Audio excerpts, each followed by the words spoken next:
Almost no one saw this coming. While most of the Western Hemisphere was asleep, the United States stunned the world by announcing that it had captured the president of Venezuela, Nicolás Maduro, in an overnight operation. No slow buildup. No weeks of warning. Just a sudden declaration that instantly turned this into one of the most explosive political stories of the year, and it's barely January. The implications are massive, and they stretch far beyond the carefully worded official statements. This isn't just about one leader being removed. This is about how it happened, why it happened, and what that says about power, law, and global order moving forward. And before we go any further, one thing has to be said clearly. This is a deeply complex, multi-layered situation. Reasonable people are going to disagree on parts of it, maybe strongly. That's unavoidable. There is, however, one point that cuts through the noise. Maduro was a brutal dictator. Thousands of people were killed under his rule. Roughly 20% of Venezuela's population fled the country to escape his regime. That fact alone explains why so many Venezuelans, especially those living abroad, reacted with visible celebration when the news broke. These are not abstract opinions. These are people whose lives were directly shaped by his rule. But here's where things stop being simple. Because the story is not just that Maduro is gone. It's how he was removed and why the United States chose this moment and this method. And already there's a troubling gap between the official narrative and the details emphasized in public statements. The data, the language used, and the priorities highlighted do not fully line up with the moral justification being presented. Two things can be true at the same time. It can be a net good for the world that a dictator like Maduro is no longer in power. And it can also be legitimate necessary even to question the motives, the legality, and the long-term consequences of how this was done. Ignoring either side of that reality leads to bad analysis. What's especially revealing is who is celebrating and who is furious. Venezuelans who suffered under Maduro are largely relieved. Meanwhile, the loudest international outrage is coming from countries like Russia and China. That contrast alone tells us something important geopolitically, even before we unpack the details.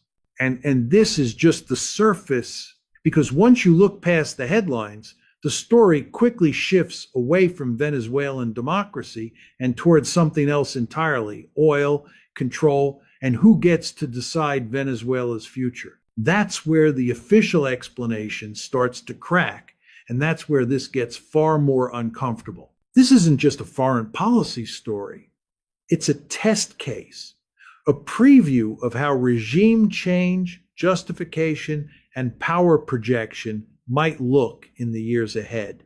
And what we've been told so far may not be the real reason this happened at all. Once the initial shock faded, analysts started asking the question that never appears in official statements but always decides outcomes. Why now? Not why Maduro, everyone knows that answer, but why this moment, this method, and this level of risk? The public justification leans heavily on human rights and democracy. The quieter explanation points somewhere else entirely. Venezuela is sitting on the largest proven oil reserves on Earth. Not potential, not hypothetical, proven. For years, those reserves were effectively locked away, choked by sanctions, mismanagement, and political isolation. But global conditions have changed. Energy markets are tighter, supply chains are more fragile, and the geopolitical value of stable, friendly oil production has surged back to the top of Washington's priority list. This is where the timeline starts to matter. In the months leading up to the operation, pressure on Venezuela escalated in unusually coordinated ways. Sanctions enforcement tightened, Naval assets increased their presence in the Caribbean. Diplomatic messaging hardened. None of that guarantees a raid, but together it signals preparation. The extraction of Nicolás Maduro looks less like a spontaneous moral stand and more like the final move in a long setup. Supporters of the operation argue this is overdue. Remove a dictator, unlock a broken economy, let Venezuelans rebuild with international help. Critics counter that this framing conveniently sidesteps who controls the transition and who benefits first. History is not kind to countries whose leadership is removed overnight without a clear, legitimate successor ready to govern. Oil sits at the center of that debate. Whoever stabilizes Venezuela next inherits not just a country in crisis, but leverage over global energy flows. That leverage shapes alliances, prices, and power. It is naive to believe it didn't factor into the decision-making. Moral language may sell the action. Strategic resources explain the urgency. This doesn't mean the operation was purely cynical. It means it was multi-motivated. Humanitarian relief and hard interests often travel together in foreign policy, even when only one is spoken aloud. The danger is not acknowledging that complexity, it's pretending it doesn't exist. Because if oil and influence are part of the calculus, then the next phase becomes far more sensitive. Who oversees production? How fast sanctions are lifted? Which companies re-enter? And whether Venezuelans see recovery or simply a new form of control, those decisions will determine whether this moment is remembered as liberation or exploitation. Here's the part that determines whether this moment becomes history or a warning. Removing a leader is dramatic. Governing the day after is brutal. With Nicolás Maduro no longer appearing publicly, Venezuela didn't explode into chaos or celebration. It paused. Ministries waited. Security chiefs hedged. Political figures measured their words. In fragile systems, hesitation is the most dangerous state of all. Supporters of the move argue this is the clean break Venezuelans have needed for years, a chance to reset institutions, invite international oversight, and hold credible elections. But transitions don't succeed on intentions. They succeed on legitimacy. And legitimacy requires three things at once: a recognized interim authority, a credible legal path, and the consent, active or passive, of the security forces. Miss any one of those, and the vacuum widens. That vacuum creates pressure from every direction. Inside the country, rival factions rush to define the narrative. Outside the country, governments debate recognition timelines. Recognize too fast and you risk backing the wrong horse. Wait too long and you invite instability.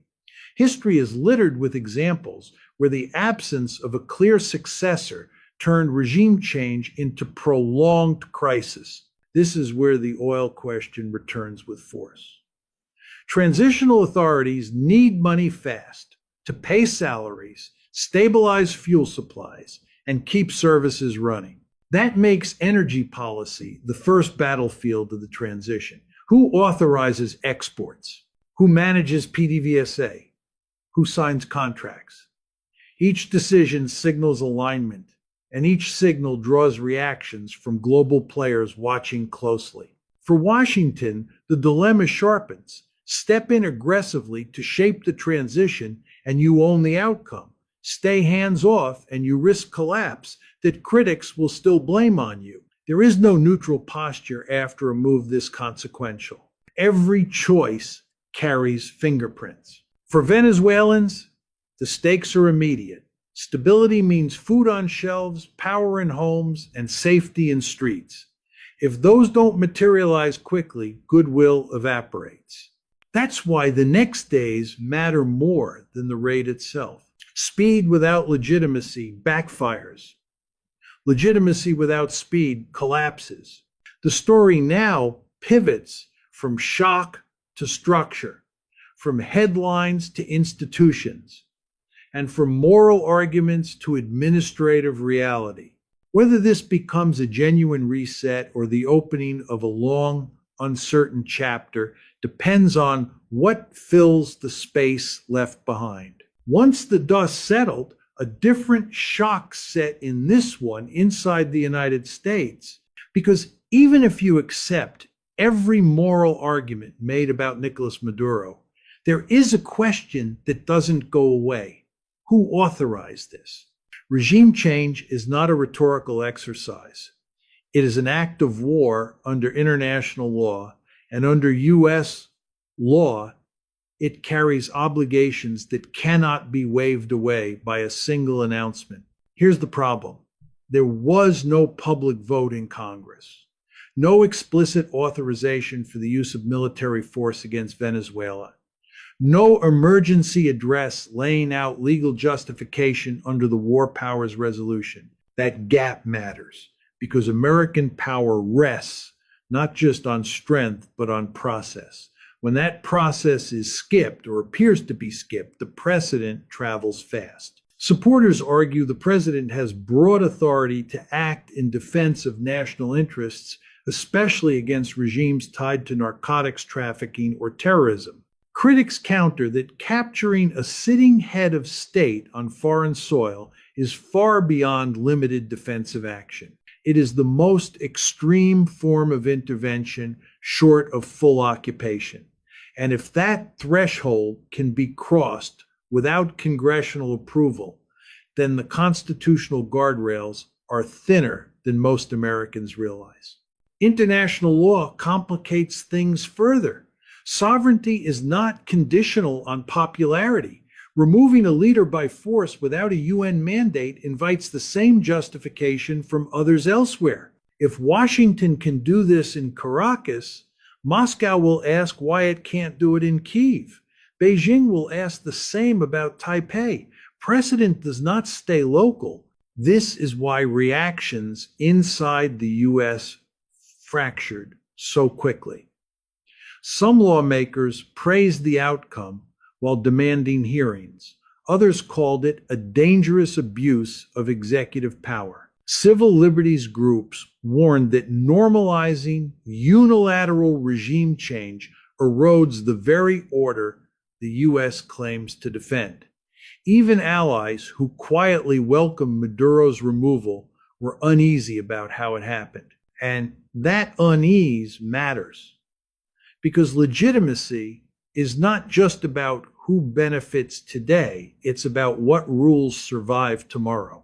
If the legal foundation is shaky, every success becomes harder to defend and every future action becomes easier to contest. Power used without clear authorization wins battles and loses arguments.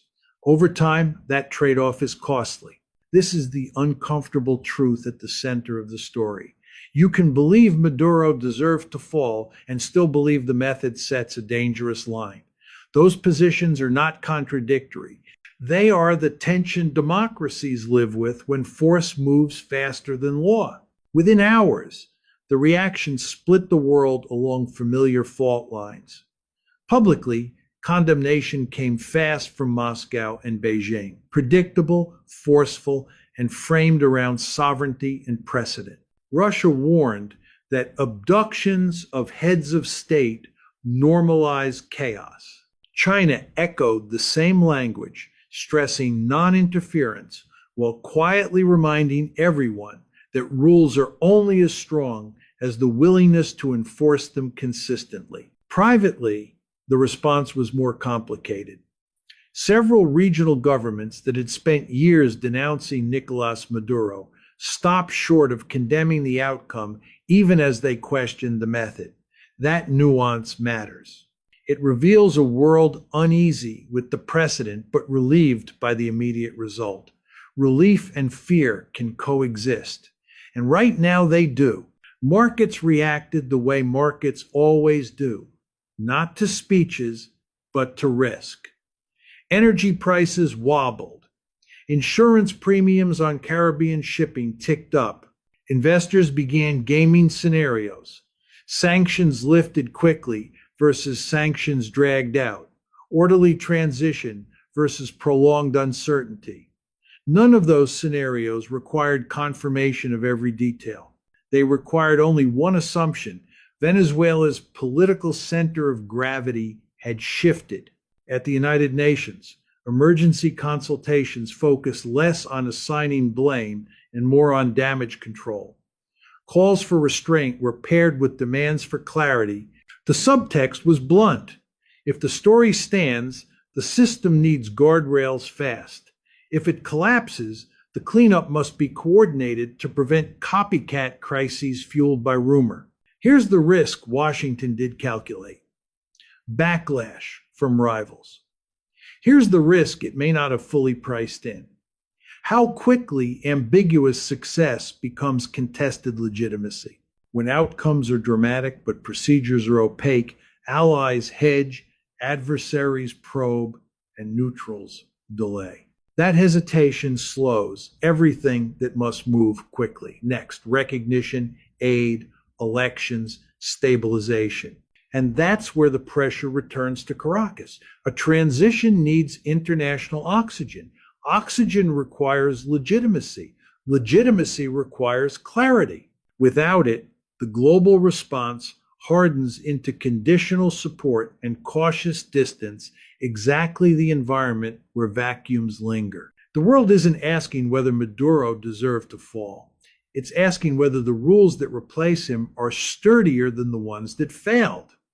The answer will determine whether this moment stabilizes or metastasizes. With the shock fading, the real race began, and it's not a military one. It's a legitimacy sprint. Removing Nicolás Maduro created a window that closes fast. Fill it with credible authority, and momentum stabilizes. Miss it, and the vacuum hardens into fragmentation. Inside Venezuela, the immediate priorities are brutally practical. Keep the lights on, pay security forces, reopen fuel distribution, signal continuity without cementing a new strongman. Transitional figures know the script. Announce a narrow mandate, invite international observers, commit to a timeline. But scripts don't govern, institutions do. And institutions take time. Venezuela doesn't have. Oil is the pressure point. PDVSA's operations are the country's economic heartbeat, and whoever authorizes exports controls cash flow. Cash flow buys stability. That's why the first decisions temporary management boards, escrow accounts, sanctions waivers carry outsized weight, move too slow and salaries lapse, move too fast, and accusations of capture fly. Either mistake bleeds legitimacy. International recognition is the second choke point. Recognition unlocks aid, credit lines, and technical support. But recognition without process invites backlash. The compromise many diplomats are pushing is conditional recognition benchmarks tied to elections, judicial independence, and humanitarian access. It's a stabilizer if enforced consistently. It's a trap if waved through. Washington's role is now paradoxical. Having moved the first domino by action or by claim, it must step back enough to avoid owning the outcome, while staying engaged enough to prevent collapse. Too heavy a hand turns the transition into a proxy. Too light a touch lets opportunists rush in. The margin is thin. For Venezuelans, patience is finite. Relief is real, but so is skepticism. If food prices spike, if power flickers, if uniforms splinter, goodwill evaporates. Transitions fail when daily life worsens before hope becomes tangible. The next weeks will decide whether this moment becomes a reset or a rehearsal for instability. This is the phase that destroys transitions more often than tanks or sanctions ever do. Not violence, waiting. With Nicolás Maduro removed from the picture, Every major actor inside the country is watching everyone else, trying to move second instead of first. Generals wait to see which civilian authority gains recognition. Politicians wait to see which generals stay neutral. Institutions wait to see where the money flows. And in that waiting, momentum bleeds out. Behind closed doors, military commanders are holding quiet consultations. Not about ideology, but about guarantees. Salaries, amnesty, chain of command. In fragile systems, loyalty is transactional, and transitions survive only if those transactions are handled quickly and credibly. Delay turns pragmatism into fear. Fear turns neutrality into hedging. Hedging fractures unity. On the civilian side, the opposition faces its own trap. Unity is easy in theory and brutal in practice. Multiple figures believe they are best positioned to lead a transition. Each has international backers. Each has domestic skeptics. The longer they negotiate titles and timelines, the louder the streets begin asking a simpler question. Who is actually in charge? Without a clear answer, hope decays. International actors feel the clock too. Observers and mediators can help, but only if there's something to observe and mediate. Aid agencies need signatures. Election monitors need dates. Financial institutions need a recognized authority. Every day without clarity raises the cost of reentry and lowers appetite for risk. Support doesn't vanish. It becomes conditional, then cautious, then thin. This is where transitions tip. Not because of a single bad decision, but because of accumulated hesitation. The shock that created urgency fades. The world's attention shifts.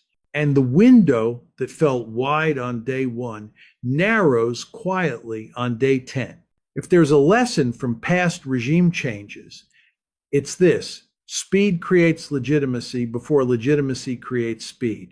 Miss that sequence, and even the most dramatic removal becomes a footnote in a longer failure. The next move, naming an interim authority, locking a timeline, securing the security forces, must happen before waiting becomes the dominant strategy. By this point, the transition is no longer about symbolism.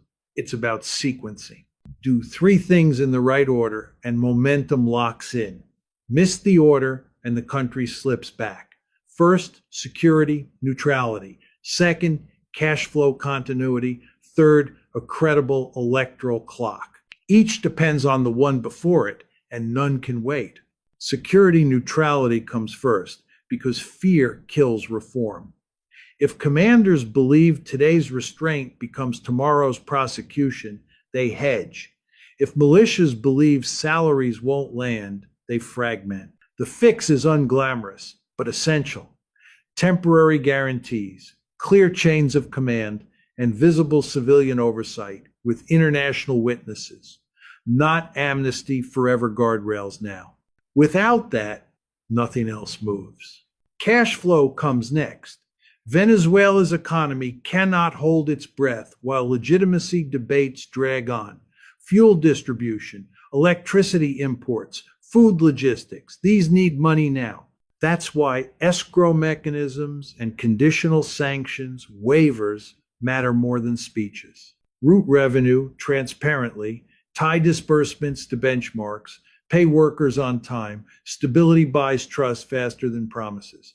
Only then does the electoral clock work. Announce dates too early and you invite chaos. Too late and you invite cynicism. The sweet spot is a short, fixed timetable paired with independent oversight and a narrow interim mandate. No policy overreach. No constitutional rewrites, just a bridge from shock to choice. Anything broader fractures consensus.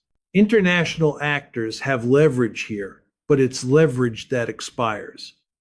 Conditional recognition, technical assistance, and election monitoring all work best when deployed together, quickly, and visibly. Drift turns conditions into excuses and assistance into bargaining chips. The goal isn't perfection, it's irreversibility, locking in steps that are harder to undo than to complete. This is the moment that decides whether the overnight shock becomes a durable reset or a cautionary tale. Rescue requires discipline. Relapse feeds on delay. The window is still open, but it's narrowing by the day. When the immediate chaos fades, what remains is the precedent and precedent's travel. Long after the headlines move on, policymakers will remember how this unfolded. Speed over ceremony, claims ahead of confirmation, pressure before process. Whether the outcome stabilizes or stumbles, the method itself will shape decisions far beyond Venezuela. For Washington, the legacy question is simple and unforgiving.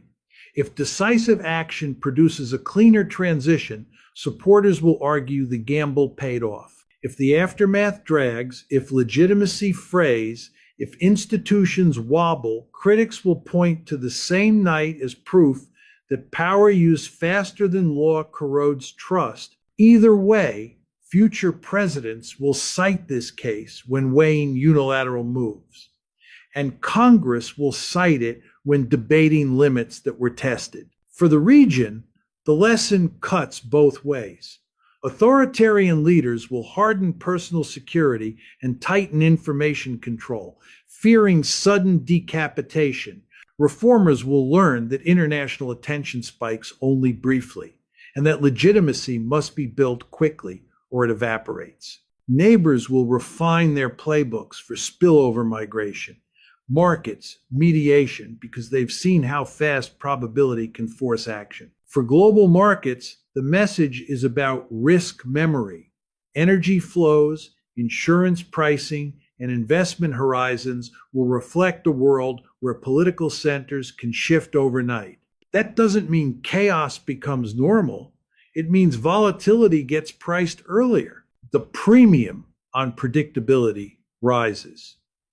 Countries that can demonstrate orderly transitions will attract capital. Those that can't will pay for uncertainty. And for Venezuela, the verdict won't be written by analysts or diplomats. It will be written in electricity uptime, fuel availability, salaries paid, and ballots counted. If daily life improves and the path to choice is credible, the night that shocked the world becomes the first chapter of recovery. If not, it becomes a cautionary tale about momentum squandered. This is the line that will define the endgame. Does urgency turn into institutions, or does it burn out as spectacle? History is ruthless on that score. It remembers outcomes, not intentions. The window is still open, but only just. What happens next will decide whether this moment is remembered as a reset that worked or a warning that echoed far beyond Caracas.